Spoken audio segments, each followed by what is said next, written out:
Hey, what's going on, guys? Welcome back to the Captain's Coach. Today we are on a small boat. We're on a 27-foot single engine SeaRay. If you watched my last video, I helped Sean deliver his new to him 33-foot Regal SAV down to Venice from St. Pete, and I'm picking up his old 27-foot SeaRay and I'm bringing it back on the same day. So you're going to get a lot of single engine outboard tips on docking and running a boat like this. It is a little choppy in the bay, at least it was heading to St. Pete, or heading down from St. Pete, so conditions really haven't changed at all. So we're here in Venice. I'm in the Venice Canal. We've probably got a 60-mile run, something like that, up to St. Pete, and it's going to be ICW only. I'm not going to get out there in the Gulf. But let me take you back to MarineMax here. I've got a great little docking situation that I'm going to go through with you. Hopefully you learn a few things on this ride, but come along, it's going to be a fun day on the water. Yeah, nice 27 SeaRay with a 300 Merc. It's in good shape. It'll make somebody a nice boat. But going to be a lot of good single engine tips today, especially getting out of this little tight spot. So we'll get this cover off and we'll get moving. We're about to get out the dock here. You just saw the little area that I'm in. So if you could see right here, what we're gonna do is I'm gonna come off. You need to remember these rules for the entire time watching this video. Steer before gear. You need to be steering in neutral, making your pivots, centering the wheel, and looking backwards at where your motor is at all times, okay? So remember those three rules and watch my movements, and I will describe them to you as I'm pulling out of here. But my main goal, look, I obviously can't go to starboard yet. I got to clear this dock. Number two is I can't swing it over here to this Boston Whaler yet. So I need to come out and I need to pivot. I'm going to pivot midship right on this piling. If I can pivot midship right on this far piling at the end of this dock and keep it close to that piling and just keep pivoting and work myself out, that's going to be the best way to do it. So I'll show that to you here in a second. Look, as I'm doing this, I'm going to keep the boat over. I'm not just going to let it go and throw it while the boat's drifting off. I'm going to keep the boat over so I can get to my helm. Are you good? I'm good. You good? Yeah. Oh, seat fell. Yeah, you can do that. That's all right. All right, guys. So I'm going to come to starboard here, put it in forward. I'm keeping it real tight to this marker here. Got to watch my stern swing. And I got to also watch his forks. That forklift is in the water. So now I'll go straight and come out. Those forks are kind of messing me up. All right, I think we're good. Come to starboard. Now I got to rotate this thing around, make sure nobody's coming. Neutral, steer before gear, get it in reverse all the way, put it in reverse. A little bit of throttle here. Back to neutral, hard starboard, back to forward. Let it come around. Back to idle and we're good to go.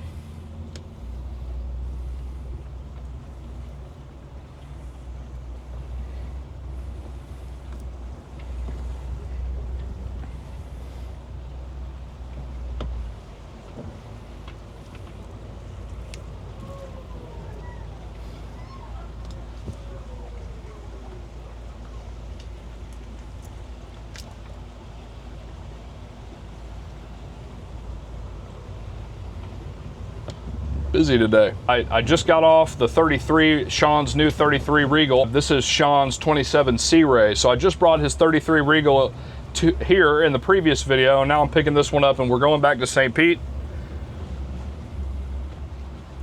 It was definitely bumpy on the Gulf, so I'm not going to the Gulf, not in a 27-foot SeaRay, that's for sure.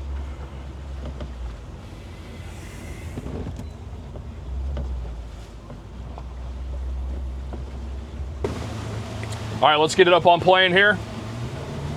I'm gonna make sure I'm trimmed all the way in, motor trim all the way in, get it up on plane, make sure nothing flies out,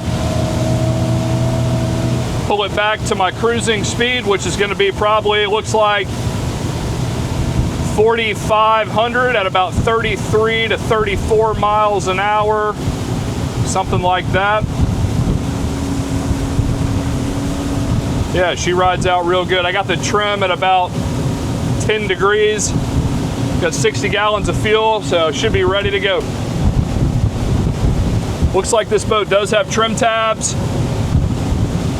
Got a Simrad unit, Fusion stereo, nav lights, anchor light, all that good stuff. It does have a head.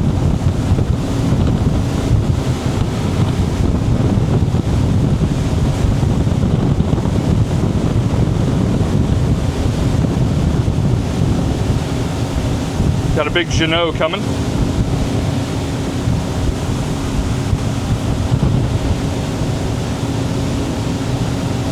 Probably gonna have to slow down for this guy. He's making a big one. Yep, he's making a pretty tall wake there. So I'm gonna go ahead and slow it down.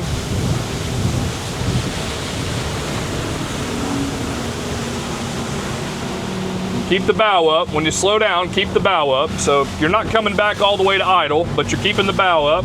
All right, let's get back in it.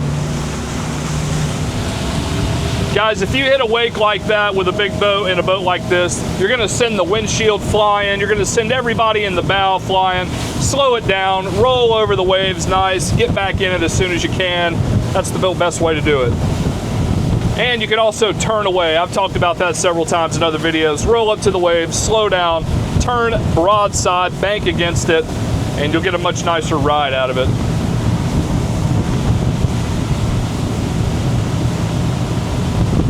Got an idle speed zone here. All right, making our way through this idle zone. Wanted to talk about that docking situation back there. So you saw it came out and I kept it real close to the fixed dock there, but I had that guy's forklift in the water and I didn't want to swing over there. I wasn't really sure how far those forks come out. So I was kind of playing a little conservative, but once I thought I cleared that, I got into that open water again and did my pivoting, my steer before gear. And if you noticed, every time I did it, I locked the steering wheel out, all right? So when I went port, I locked it out. And when I went starboard, I locked it out and then shifted. And that's really what brings the boat around. Steer before gear, that's what people mean.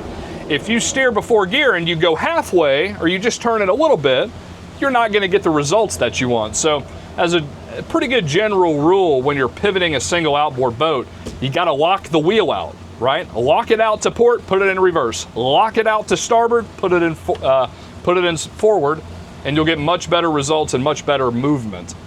Wasn't too bad, you know, I mean, the wind was kind of pushing me a little bit, but other than that, the conditions were not hard. So today I'm using my Navionics app. I've already checked the wind. We've got wind coming out of the southwest. We've had a ton of rain this week. It's been raining nonstop on the West Coast. I mean, 3, 4, 5 days straight. It's been insane. Today it's not raining, but it's still pretty windy and pretty sloppy. There's a good groundswell offshore that takes a day or two to lay out, you know, so y'all need to keep that in mind as well.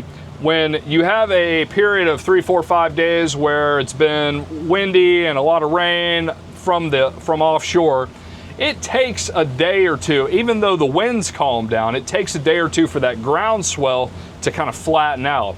A lot of people will look at the weather forecast and, you know, it's been blowing Monday to Thursday and they're looking at Friday and saying, man, Friday's gonna be nice, there's no wind. No, it takes a day for those seas to lay down, and then maybe the next day that's gonna be great is Saturday, right? So you gotta give it time offshore to lay down. So keep that in mind when you're doing your trip planning.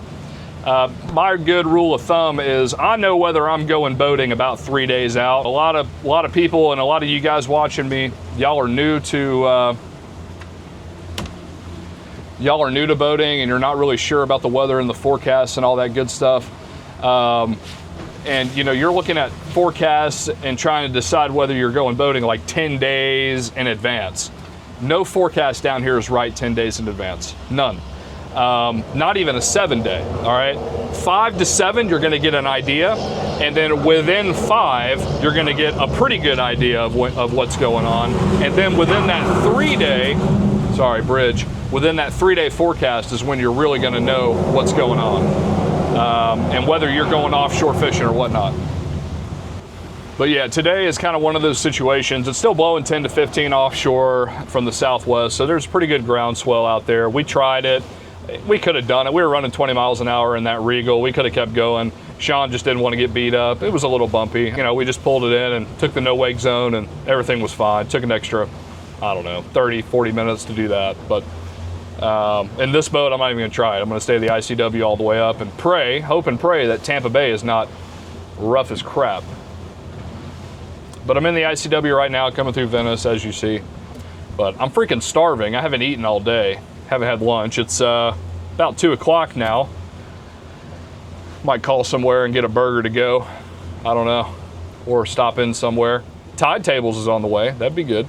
But I don't know. I might not be home till 5:30 at this rate. I mean, I'm about to really run it here in a minute and get going. When you're not teaching and training people, you can just get up and go. Not have to worry about that so much. All right, about to come up on plane here. There's going to be another no-wake zone in at Venice Inlet where the crow's nest is and all that good stuff. But I can get it up here in just a second.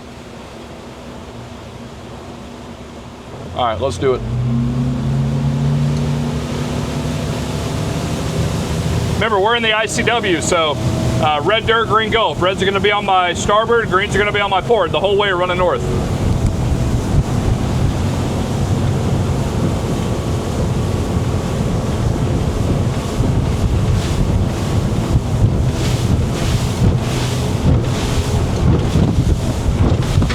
Easy there, girl, dang.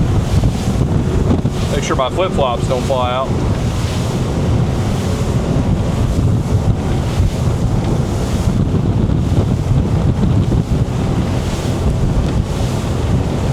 Running about 39 miles an hour right now.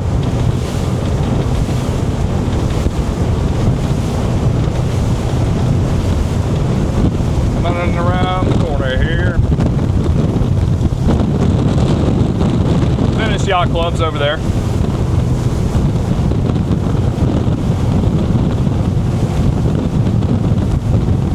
Coming back down.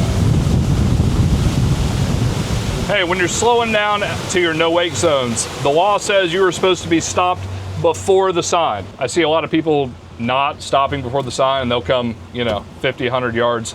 I'm not the stickler. I'm just telling you what the law is.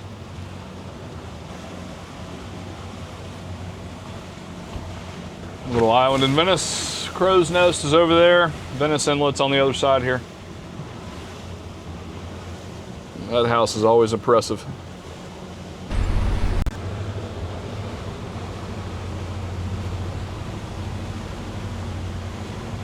Nice old Cabo sitting at the dock.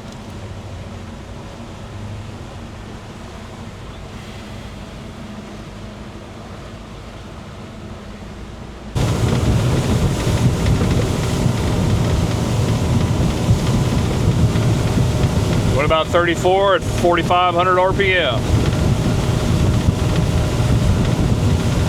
A little Calcutta. Pursuit.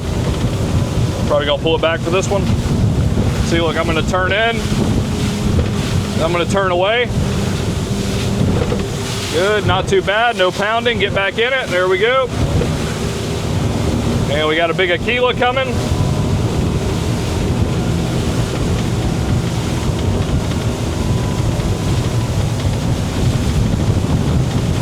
Probably gonna slow it down for this one too. Yeah, slow it down. Come over it. Get back in it.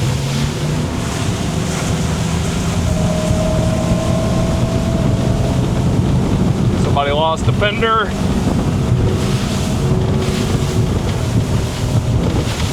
And we're back to another no-wake zone. Lovely. All right, I gotta see if I can get under this stupid bridge. I'm pretty sure I can. This is Blackburn Bridge. I don't know, what do y'all think?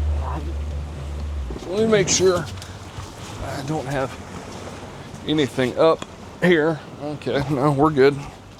So if I can clear the bimini top, we'll be all right.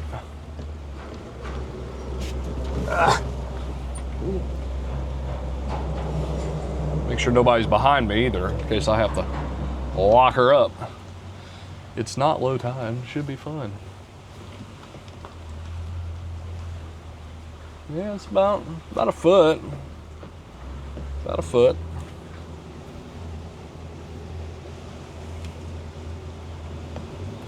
That would have sucked if I'd opened that. It is 2:30. I told Matt to not even meet me. We're gonna go to Maximo Park. I told him not to meet me until 4:30 probably. It's gonna take a little bit of time here. I gotta still do the whole no wake zone through Siesta. It's gonna take some time. About to be able to get on plane here. Yeah. All right, we can run it.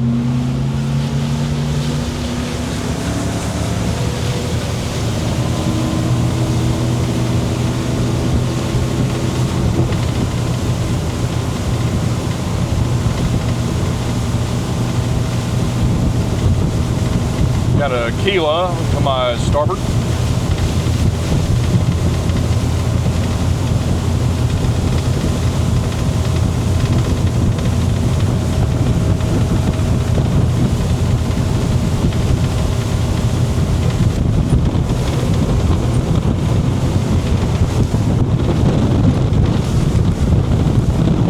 Another no wake. Another mile of this crap. We're about to wrap up the Siesta Key no wake zone. We're heading north. I'll be in Sarasota pretty quick. And then after Sarasota, it should be a pretty easy run all the way to Maximo Park in St. Pete. Shouldn't have to come off plane. Maybe just 2 short no wake zones under some bridges. A lot of people out today. What's the day? Thursday? Yeah, Thursday. Can't even remember anymore. Yeah, a lot of people out. I mean, it's June too. Thought all the snowbirds went home, but waterways are pretty busy. All right, let's go.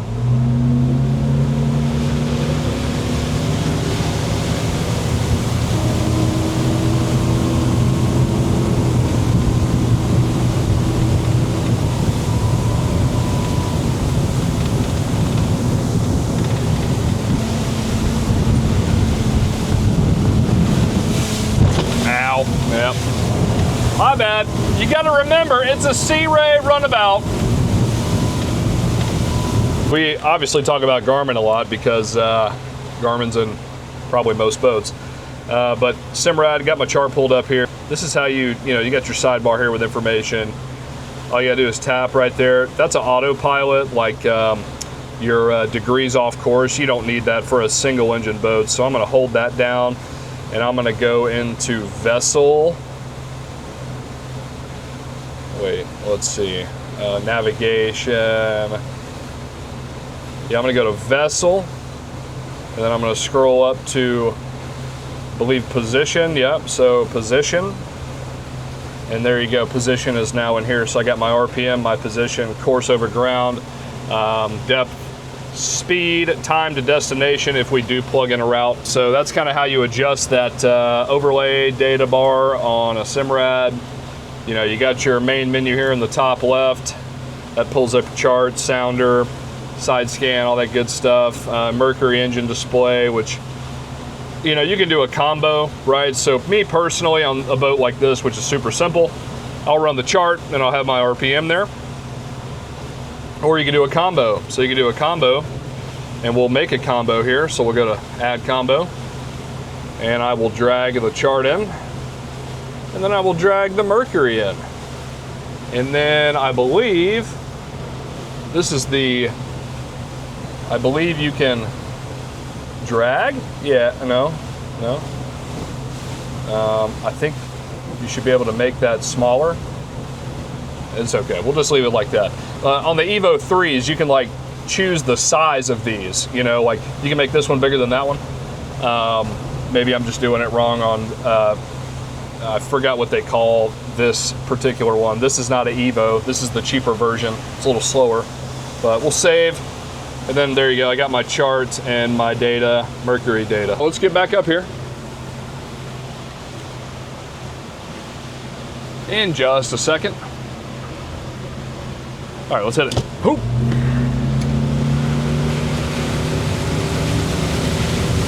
All right, shouldn't have to come on plane until come off plane until Cortez. So we got a good little run here through Sarasota Bay. Hopefully Sarasota Bay is not too rough.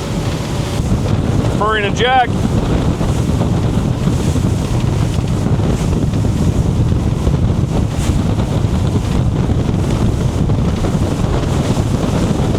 Sarasota Bay. Not too bad, at least it's at my back. Oh, choppy. Still running 33. Deerfish.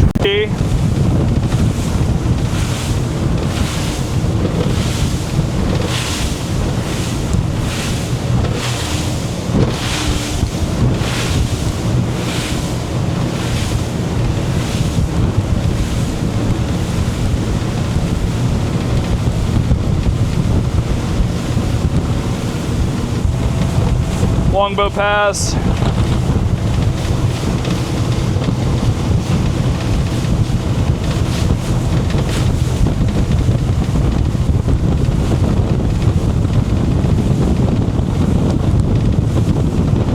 Oh, what they're doing. What are they doing? Catching bait?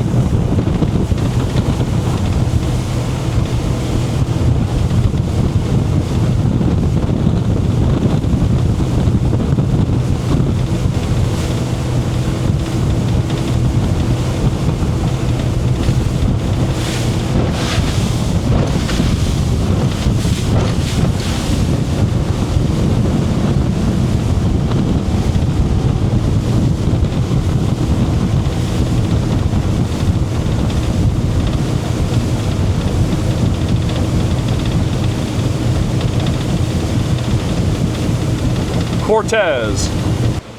So that's one of my top 5 restaurants over there, Tide Tables. If I didn't have a deadline and Matt wasn't waiting on me to put it on the trailer, I'd be stopping into Tide Tables right now because I'm hungry. Grouper sandwich is good. They're beer and wine only, but grouper sandwich is good. Their mahi tacos, their conch fritters. Man, what else is good there? I mean, they're really in anything. Key lime pie is real good. Really anything bad on that menu. Good atmosphere. If you're gonna go there for lunch, they do get packed out.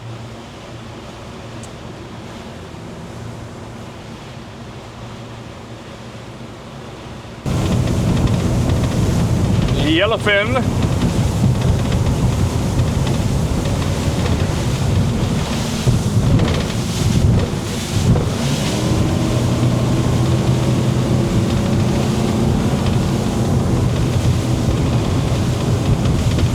I sure wish this thing had like a 450 on it. We'd be scooting.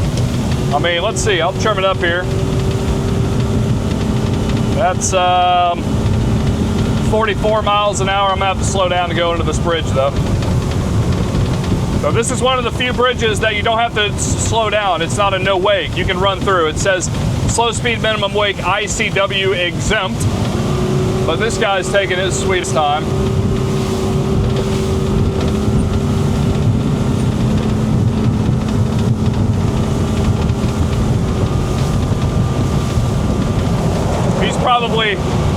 He's probably one of those people that reads the sign and reads the bold print, slow speed minimum wake, and doesn't read the fine print at the bottom that says ICW exempt, which means you can run.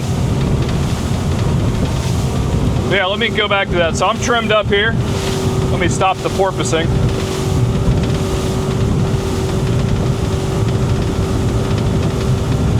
Got 45 miles an hour, 46. 47, 2 miles to the gallon wide open, pretty good. All right, I'll hold it there. Go back to 4,800. Yeah, once again, if y'all are interested in this boat, you gotta contact Matt and Norman. I can put you in touch with them, just send me an email. They'll have this boat for sale. Really nice boat. I mean, upholstery's in good shape, runs good, very quiet. I mean, you can put, I don't know, you can put 10 people on here pretty comfortably. If you like the SeaRay Bowrider type.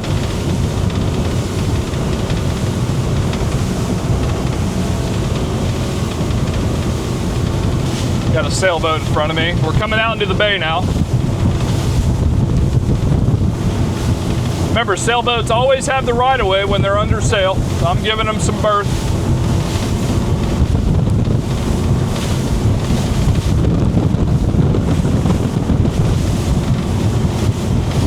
Still going north up the ICW, red to the dirt, state of Florida, green on the port. Tampa Bay. Skyway Bridge. Yeah, I mean, basically, look, if you want to go into the guts of St. Pete, like South St. Pete, when you come out of the ICW to Anna Maria, just make a beeline for the north side of the bridge where it slopes down on the north side. And that's where the channel is, the Skyway Channel. We call it the Skyway Channel. That goes over into the guts of St. Pete, like Maximo Park and all that good stuff. But if you want to go to Pass-a-Grille quicker or Bunces Pass, then you'd head out the bay over by Egmont, out that way.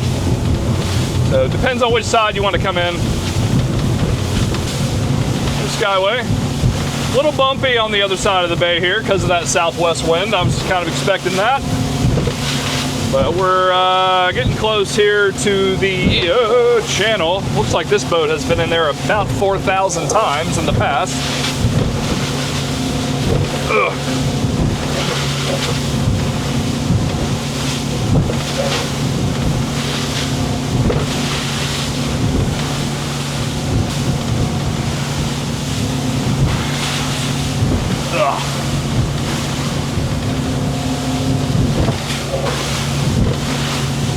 Little bumpy.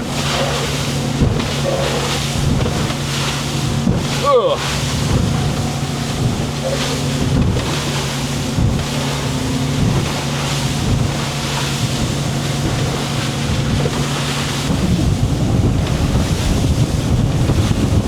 Windsurfers. That's something I've always wanted to get into. You know, on those winter days where it's really windy. Seems like it'd be a lot of fun. Just another thing to spend $2,000 on and maybe do 2 or 3 times a year. I got plenty of those. I'm so busy with everything. It's hard pressed to find 4 hours to go do that. But I definitely would like to maybe try that one day. Got a good day today, right? Southwest wind. Get out here on that shallow side of this bank. It'll be fun.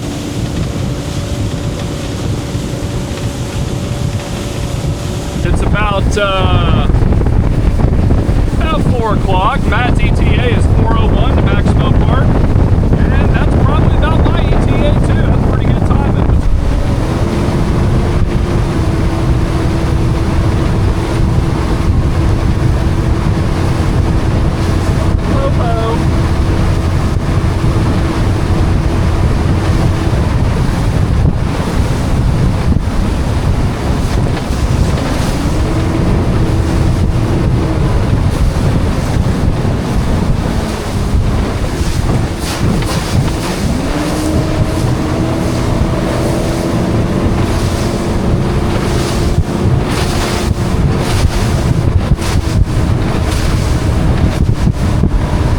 Well, we just pulled into the no-wake zone. Got O'Neill's Marine over there. Maximo Park is just ahead. But for those of you wondering, Matt Norman is selling this boat. If you want information about it, please let me know. He also specializes in very high-end skiffs. You know, Chitham skiffs, Hell's Bay, Laken Bays, Yellowfin skiffs. All those, you know, really high-end skiffs that are pretty sought after. Beaver tails. He has a really good knack for finding those skiffs for people and finding people that want to sell them. And obviously he's really good at representing you if you want to sell your skiff as well. That's kind of a real niche market with that small, you know, 20-foot or less skiff market. So if you're interested in that, in the skiff side, or you're looking for a high-end skiff like that, definitely reach out to me. I'll put you in touch with Matt. It's pretty cool. He's in that little niche with those skiffs. Not a lot of guys focus on that. About to put the boat on the trailer here, and I'll put the camera behind me and I'll explain what I'm doing. My mic is dead, so I'm going to try to speak up a little bit. Hopefully you guys can hear me okay. Maximo Park, guys, is a pretty good boat ramp. I do a lot of trainings out of here. I recommend it. It's, first of all, it's right off the interstate. Number 2, it's free. I think it's free. Yeah, it's free. It does get pretty busy on the weekends, but got to get there early, all that good stuff. It's a good ramp. All right, Matt's here. Let's go put this thing on the trailer. So trailering, guys, look, my wind is coming this way. So I'm going to sit right here I'm going to sit right here with my bow into the wind, and I'm going to wait for him to get in the water. Once he is in the water, I'm going to head into the wind, and I'm going to time it right, and I'll turn my way toward the trailer. My goal here is to keep it right between the two guide poles, okay? Once you get in between the two guide poles, you got to get your wheel straight and then make small adjustments to move your stern once you're inside the trailer guides.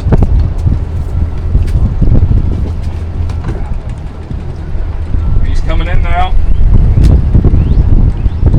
Just keeping it in and out of gear right now.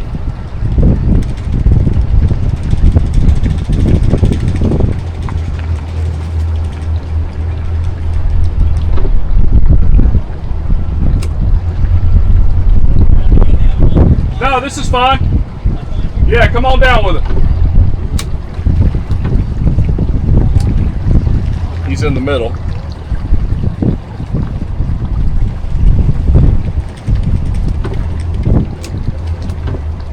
I'm going to trim up halfway.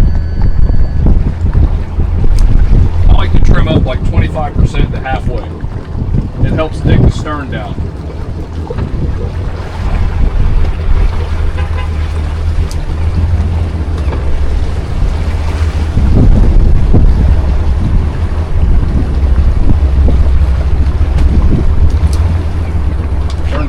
Put it in reverse just a little bit. There she is. Forward. Now's the time when you got to get your wheel straight. I'm talking to the camera. Oh, nice. We good? That's great. Is it lined up? Lined up. All right, so wheel straight. Push it on up.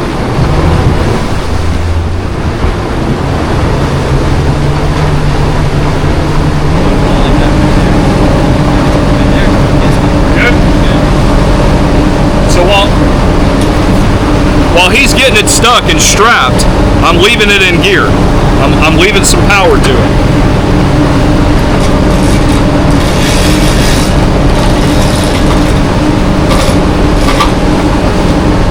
Need a little more? All right.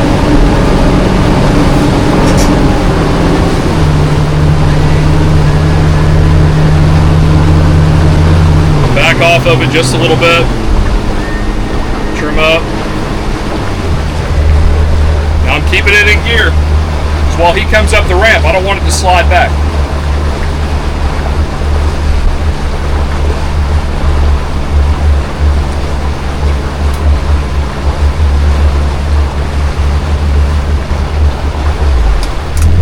Shut it off.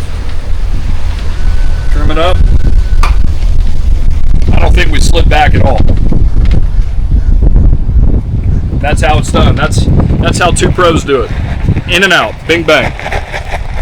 All right, let me get the battery shut off and wrap this up.